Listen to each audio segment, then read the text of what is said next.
welcome to episode 5 of the Ronnie O'Sullivan Show.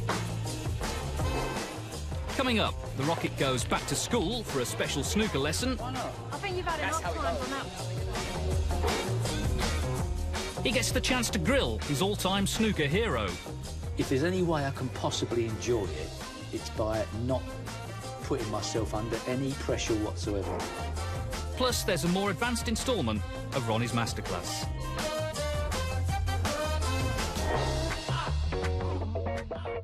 Today I'm in Passmore's Academy in Essex. Steve Davis has brought his functional snooker into schools. I don't know much about it, but we're going to go and find out a bit more. So come, let's go and see what they've got.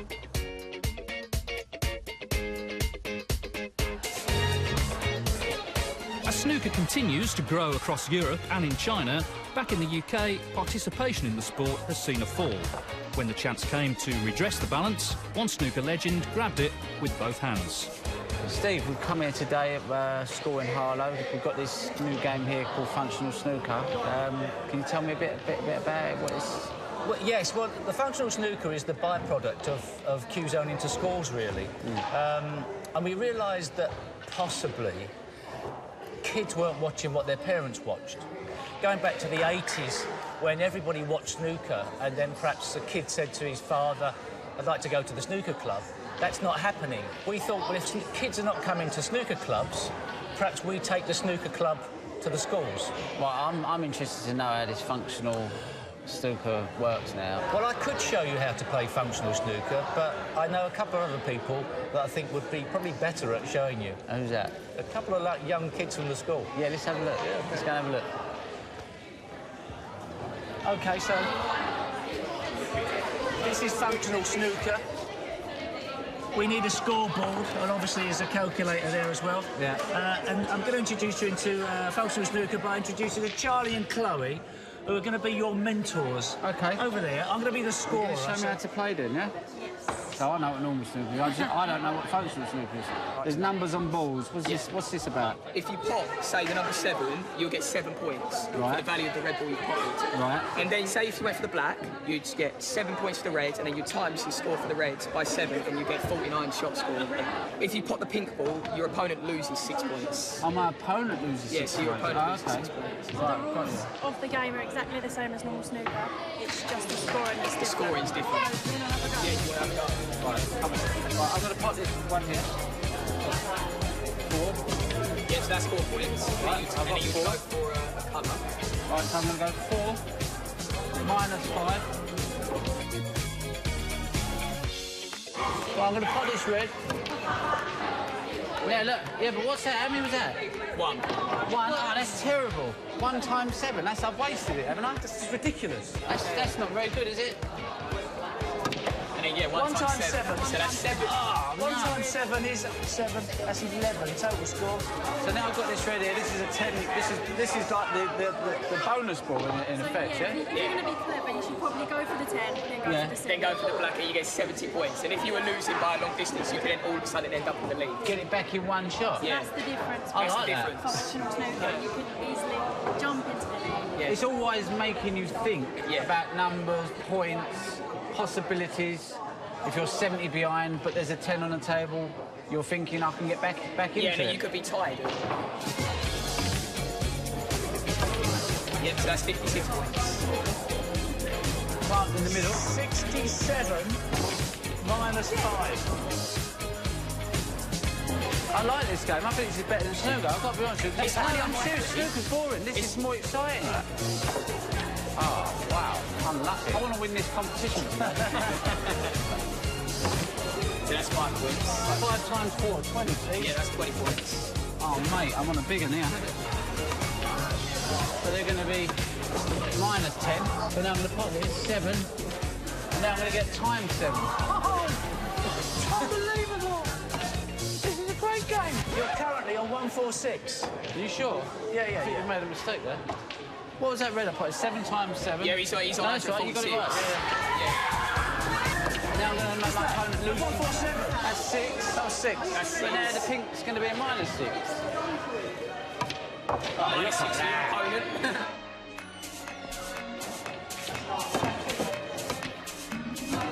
You're now minus 1. That was good. I enjoyed that. Ronnie O'Sullivan, 190. 190. Chloe, -1. Because I think snooker is really a difficult game, but to play it on this side, it's more fun, it's quick, and like you say, with the numbers, it keeps like you can involve children and make. I mean, I know if I use this with my daughter and my son, the numbers and the math side of it would make them interested. My daughter doesn't want to play snooker, but she'd definitely want to play it if she thought, oh, that's helping her with the maths. So I'm absolutely sold on it. I think it's a great idea. Fun things to involve people in the game. Later on, we're going to be doing something called the snooker relay. You might enjoy that as well. It's your type of game. It's got you written all over it. It's fast, it's furious, it's not slow. Peter Ebdon wouldn't be able to play this game. Without knowing it, they're actually making snooker fun again. Trying to. Is this the relay? Yeah, this is a snooker relay, so Right. you take the first shot, you're the captain. Yeah. Are we all on the same team? Yeah, then you pass the cue to him, he takes the shot. The functional snooker programme was designed around something we call Q-Zone in school, and you know, one of the things we need to do as a governing body is engage as many young people in our sport as possible. Q-Zone in school was exactly that idea. It was about getting young people on a snooker table, engaging them, getting them off the streets, and we found the programme to be very successful. The functional snooker part was a game designed by Chris Lovell, our head of coaching and development. He put together a package, he has a training background, which was really about increasing basic arithmetic skills in young children. We know there's a problem with that at the moment in education, and we feel we've got some answers towards it. We found lots of young people hadn't got the adequate maths and English skills to get them through life. And we started to work with snooker over 15 years ago because we saw the natural progression of scoring. But with functional snooker, we modified it to ensure that we'd include the addition, subtraction and multiplication situations to the game, and it's proved very successful. The biggest thing we see is that snooker puts smiles on people's faces. And in this particular school, over 100 children each week are doing maths using functional snooker. Well, that's great for us.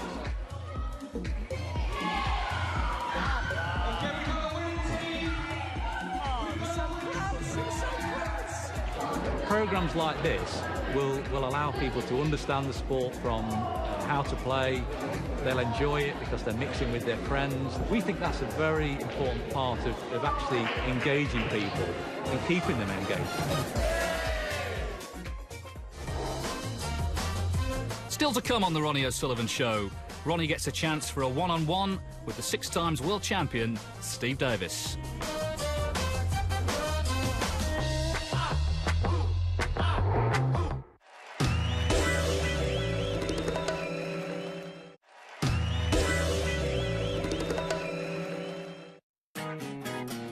Steve Davis dominated the sport of snooker in the 1980s, winning the world title 6 times and was ranked world #1 for 7 consecutive seasons. Because of this, Davis became a household name and inspired a whole new generation to play the game, none more so than a young Ronnie O'Sullivan. With the kids back in the class, the Rocket got his chance to finally sit down and interview his idol. Steve, thanks for having us down today. I just want to take you back to the snooker because obviously you was my hero growing up, and I've studied your game. You know, ever since I was the age of 10, I've watched you. And I was just going through your Wikipedia the other day, and I was looking at some of your results, and I was just like, semi-finals 9-0, final 10-0, really? 10-1. There was lots of 9-0s and lots of 10-0s and lots of 10-1s in major finals. This is against the best players that was around. It was only then that I was like, I mean, how can you be that much better and be beating people with that much ease? No disrespect to those players, but I would say the general standard wasn't as high as you may think. When I say these players weren't as good, I'm talking about myself as well. I don't think the general standard was as high as it is today by any means, and I think it's always improved, it's gone up. But I was obviously head and shoulders, if not a bit higher, at some stages above the rest of the player. Where I was very good was being constantly on it. So during a match, when I was 5-0 in front, I was even thinking, focusing even harder. So I'd say one of my greatest strengths was the ability to not ease up. And I think that was probably where I was able to slaughter people. But there wasn't anybody around of your level, Stephen Hendry's level, John Higgins' level, to challenge me. Timing's important, and I think I was in the right place at the right time. I know a tournament that's special to you is the UK Championships. I know everybody goes on about the World Championships, but I do remember you having massive success in the UK. Yeah. I remember one particular match that you had, and I can't remember which year it was, but I remember you playing Stephen Hendry. I was a Steve Davis fan. There was a lot of kids, we was at a junior tournament, a lot of them was Hendry's fan. They were saying, Hendry's going to beat Davis. I was like, no, Steve's going to win. I remember you went 6-0 down. Did I? Maybe 6-0 down, 6-1 down. I can remember it starting. I thought, oh, it's all over here. But that was when the UK was run over 2 days. I remember you pegged it back. You was 15-14 in front. I should have won. Stephen Hendry, you should have won. I should have won. He was in front by a lot. He's done a miracle clearance. Yeah, he did a great clearance. Blew down the rails. It would have been killer. Tell me about that match, because obviously Stephen Hendry was the one to take over from you. But what was that like playing in that match? Stephen Hendry was coming through the ranks. We all knew how good he was because he was threatening to be good. But obviously, there's a time when there's going to be a change of guard, if there's going to be a raising of the bar, which I think Stephen Hendry did raise, the type of snooker played, as well as relentless stuff as well. Somewhere down the line there's that crucial match, and that probably would have been the one. That was the moment when Stephen Hendry took over my mantle, and I then became a worse player because of it, and he became a stronger player. But of course, it wasn't just Stephen Hendry that was coming up. It was all of the other players behind him, like the Ken Dohertys and the general standard. So I was fighting against the tide, trying to hold it back. But Stephen Hendry's victory in that match, that then became a defining moment. And from my perspective, was a massive boot in the stomach. So in many ways, the next question I'd like to ask you, what was more disappointing, losing the 1985 World Final or losing to Stephen Hendry in that final? What one really kind of hurt you more? Well, looking at how I dealt with the 90s and dealt with the fact that I was no longer the best player in the world, losing to Stephen Hendry was by far the worst, because I then had to deal with all of a sudden, at one time in my career, I had all the sweets locked up in my own little sweet jar, and next minute they were spilled on the floor and Stephen Hendry had them all. So for most of the 90s, I didn't like him at all. Hated him. Hated the thought of him being better than me. Didn't even want to acknowledge it existed. So the fact that he beat me in that match, looking back, was a big turning point. I think Stephen Hendry probably dealt better with you coming along than I did with him coming along, to be quite honest, and the likes of John Higgins as well coming. So Stephen Hendry was quite philosophical about the fact that one day he wouldn't be the best, even though it still hurts. But for me, losing to Dennis Taylor was a shock and awful, but it was get-overable because I probably thought I was better than Dennis. But Stephen Hendry, all of a sudden, I had massive problems because I thought he was better than me. Not so much in all-round play, but he played a stronger, more aggressive game that I'd not grown up with, and I didn't know how to teach myself new tricks. So in some ways, did you at some point in your career, did you think, I need to reinvent myself? Well, I tried to, but I don't think you can. Did you try? Yeah, I tried. I mean, I used to practicing, trying to. So then to some degree, it's what the problem then for long term is you start to say, well, what am I doing wrong that I used to do right? And you know full well that perhaps it's not just about you. There's actually people that are playing to a better standard, but you still beat yourself up on the practice table trying to work out how do I get better than I am? And how can you? If you've been playing for 10, 15 years, can you jump up another standard? What do? Do you go down the gym? Do you practice? What do you practice? I mean, so you try it, and you are working on technique, thinking, oh, I know, if I change that little finger, if I move that little finger a quarter of an inch, it might help, or if I sip my water differently, no. If I, whatever I do, So I try things, and basically, from my perspective, I hated the 90s as a player. You talk about the 90s, there's a match I want to kind of talk to you about in the 90s. I think you played, it was in the Masters final, 1997. I think you were playing me. Oh, that match. Oh, yeah. And Nice match. Now I get a chance to talk to you about it. Yeah, gee whiz. I can't remember much about it, actually. I can remember loads about it. Well, obviously I remember the streaker. Yeah, I mean, we all remember the streaker. You were potting all the balls, and I think it's 3-1 in front, 4-1 in front. Oh, it was 2-all. I was 2-0 up. We go 2-all. Well, 2 did it. I think she come on at about 2-1. We end up 2-all at the interval. We come out, we end up 4-all. Yeah, I know. I feel like I had a bit of the better of the match, but I do remember coming out for the evening session. You must have never played missed well. a ball. You never missed a ball. I went 8-4, and I remember going in at the interval saying to my mate, "We're done." There's 150 grand winners prize. I think I had the highest break prize. I was in a bit of a dream now. I think that, you know, and that was the mistake. The next 6 frames were the worst 6 frames of my life because you never missed a ball, you never left me a shot. Every time I had you in trouble, you put me in trouble. You made a 138, you made a 70, you made an 8, you made a 9, and in the end I just thought, I'll give up. And I just mentally deteriorated, not because I was just being outfought, outplayed, outboxed, and that's when I thought the domination of the 80s and the 90s, and looking at your Wikipedia, I wasn't surprised. I thought, well, I see what he'd done in them 6 frames, and I thought if he was doing that to them week in, week out, I would have given up. And there's a story about Doug Mantell, I don't know whether you read it, but I remember it's a kind of bit of a famous story. He booked out of his hotel the day that he was playing to save himself. That's how dominant he was, and that was the only time, I think, in my career that I'd played you where that was the 80s of Steve. Well, obviously, I was able to play good match snooker, you know, hard match snooker. I think on occasions in the modern day game, I'd be found wanting for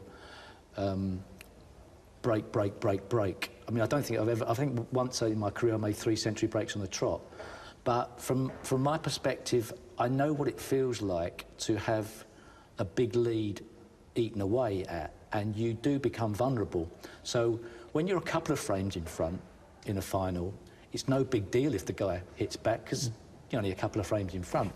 But if you're 4 frames in front, and as you say, you quite rightly think you're more or less over the line, then when the person comes back and shows strength, it is very easy to crumble because all of the negatives come into your mind. So I know exactly what it feels like. I was 8-0 up against Dennis Taylor in the world final. Overnight, I was a mess at 9-7 in front. I was 7-1 up against Alex Higgins in one of the UK championships. He turned me over. So looking back, obviously now you've won the Senior World Championship last year. You kind of don't it's still nice to win. It's competing. I mean, I watched it. I mean, you still get a buzz competing. Best of 3, yeah. I was solid in that best of 3 against Nigel Bond. But do you still get the same buzz? That's what I'm trying to say. You don't get the same buzz. No, I don't get the same buzz, no. Which is to some degree why I've not played in all the events this year. I love the game. Is that kind of nice in a way? Yeah, part of it is actually that I'm not a slave to having to go to the practice table. Is that how you felt? To some degree, without even knowing it. So what happened was I'm there trying to hang on to my ranking. Enjoying the challenge? Yeah, I think so, but I'm not enjoying losing. Enjoying exhibitions, enjoying doing the stuff with the kids and everything, but turning up at the matches and going, you know, I'm not really, I don't know, my body doesn't like it as much as it used to. You know, there's so many good players out there, and every now and again I'm missing shots and it's terrible. So, in the end, if I'm not going to do it properly, then perhaps I shouldn't do it at all, but perhaps I'll still turn up for the occasional match. So I think that's my mindset at the moment. If there's any way I can possibly enjoy it, it's by not putting myself under any pressure whatsoever, by practising. Steve, it's been great to talk to you. Thanks for the Cheers, Ron. opportunity. And thanks for having us here today. It's been great. Thanks. Stay tuned, as there's more from Ronnie after the break. I'm looking forward to playing tonight. If I lose, could be retirement number 64. Catch you later.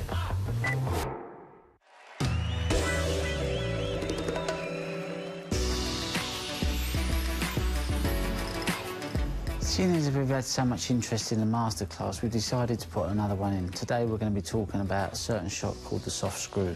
It's not your deep screw and it's not your kind of little diddy little shot. It's kind of the in-between shot, the shot that I like to call the professional shot.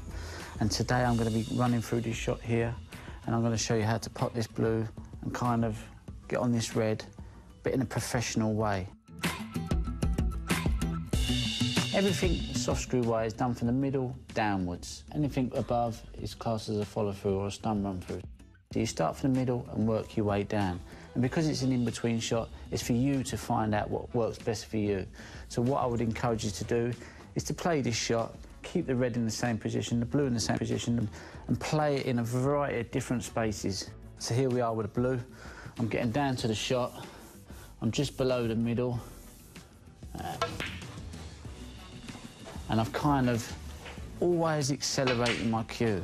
The cue is going through at that speed on all shots. If it's a deep screw, if it's a soft shot, the only thing we're changing is the pressure on the grip. So for a deep screw, you'll have a tighter grip. For some little run through, you'll have no grip at all. For the in-between shot, you kind of have to have a bit of both. You have to use your fingers just a little bit more.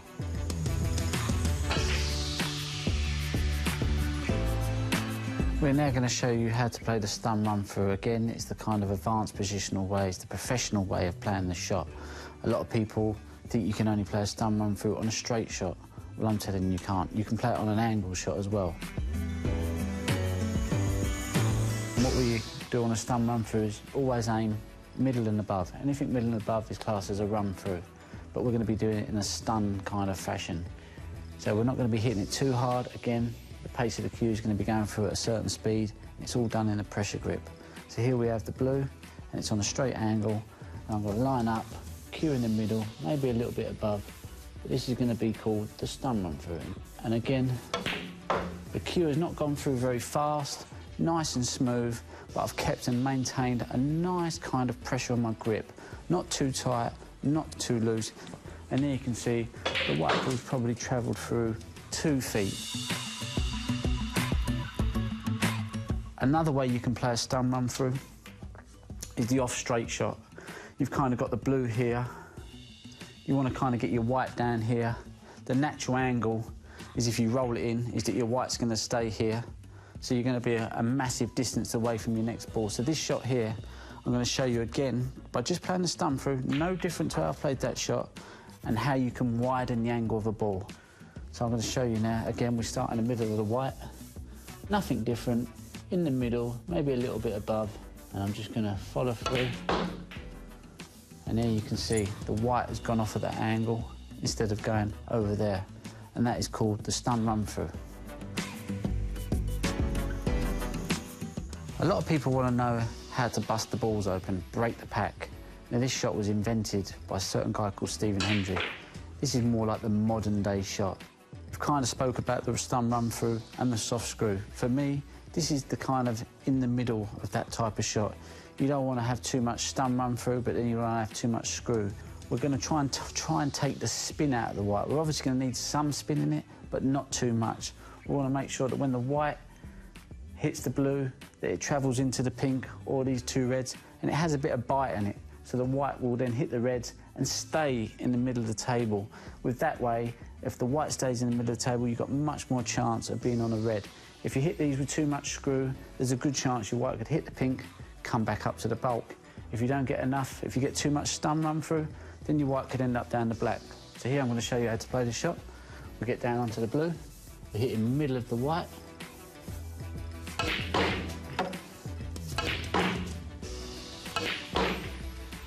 And again, I haven't hit it really too hard. There's no need to hit any ball hard. Again, it's all about the pressure of the grip, getting good contact on the white, getting a firm striking on the blue, taking the spin out of the white so you don't want too much grip or not enough grip. And as you can see, I've opened the balls up nicely and I'm on a red.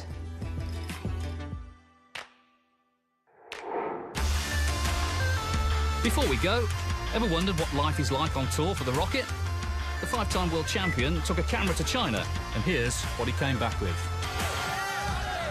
Day 1, we are now in Chengdu.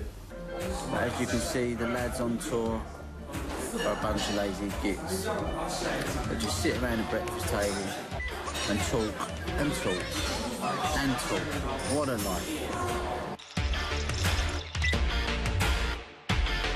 There's the suit on the bed, waistcoat, my running magazines or the health magazines, because I'm mad about fitness at the moment. My little settee over there. Here we are. Going into the practice room. Love you too. When was it last time you beat me?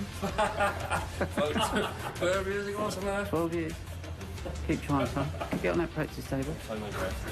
How are you and Mark getting on in practice? Who gets the better of each other? You seen Twitter lately? Yeah, sometimes I get a few little tweets. You bashing him up? Yeah, but everyone's bashing him up at the moment, isn't it? I mean, it's not really much of a thing to brag about, is it? Is it, Mark? Not really. 10 years ago, what was you doing to him 10 years ago? I beat him once a week. Smashing him, weren't you? Probably. Was he smashing you 10 years ago? Oh, you're Ronnie. You're doing him there, I've don't beat you? him for 12 years, have you? We've already gone through that one. I'm looking forward to playing tonight, and I'll let you know how it goes. If I lose, could be retirement number 64. Catch you later. Any chance of playing the crowd? Whose go is it? Yours. Yeah, I'll have a cup of tea, an English tea. What about the coffees here? £5. Get that on camera. £5? Are you serious? For £5 for coffee? It's cheaper to get Thank you for a wonderful day, and it's been great to be sharing all this wonderful, exciting stuff that's going on in China with you all. I hope you're really enjoying it and having fun, just as much fun as I am. And have a nice day. Speak to you soon. See you tomorrow. Bye.